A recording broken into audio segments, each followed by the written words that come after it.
अवामी तहरीक कराची डिवीज़न जो इजलास पिपरीअ में डिवीज़न जे सदर एडवोकेट अब्दुल्ला पबड़ जी सदारत हेठि कराची में थियो, जंहिंमें अवामी तहरीक जे मरकज़ी जनरल सेक्रेटरी नूर अहमद कातियार ख़ुसूसी शिरकत कई। इजलास खे ख़िताब कंदे अवामी तहरीक जे मरकज़ी जनरल सेक्रेटरी नूर अहमद कातियार चयो त सिंध में हथ वठी धाड़ियल राज क़ाइमु कयो वियो आहे। कंहिंखे बि को जानी ऐं माली तहफ़ुज़ नाहे।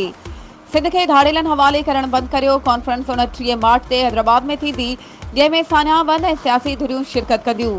इजलास में फ़ैसिलो कयो वियो त 7 जून ते अवामी तहरीक जे सरबराह मोहतरम रसूल बख्श पली जे साहब जी 6वीं वरसी जे मौक़े ते अवामी तहरीक तरफ़ां ऐलानियल जलसा आम में कराची डिवीज़न मां हज़ारे माण्हू शरीक थी पंहिंजे क़ाइद खे भेटा पेश कंदा।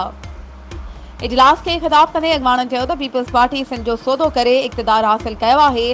कराची जी सिंधी वसंदनि खे सहूलियतुनि खां महरूम बणायो वियो आहे। हुननि मुतालबो कयो त सिंध में लॻंदड़ कारखाननि में सिंधी मज़दूरनि खे अवलियत जे बुनियाद ते रोज़गार ॾिनो वञे। अफगानिस्तान मां स्मगल थियल हथियार सिंध जे धाड़ेलनि खे ॾेई सिंध जे अमन अमान खे वाना ऐं वज़ीरिस्तान जियां तबाह कयो वियो आहे। इजलास में मोहम्मद अली मोहम्मद कलमती, इकबाल जरवार, ख़ालिद तुनियो वकील, नवीद कलोड़ो, अमजद सुरगानी, प्रेस सुमरो, साख सुमरो, साहिदा सुमरो, रुस्तम हिंडाणी, ज़ुबैर नूनारी, अब्दुल सत्तार ऐं ॿियनि शिरकत कई।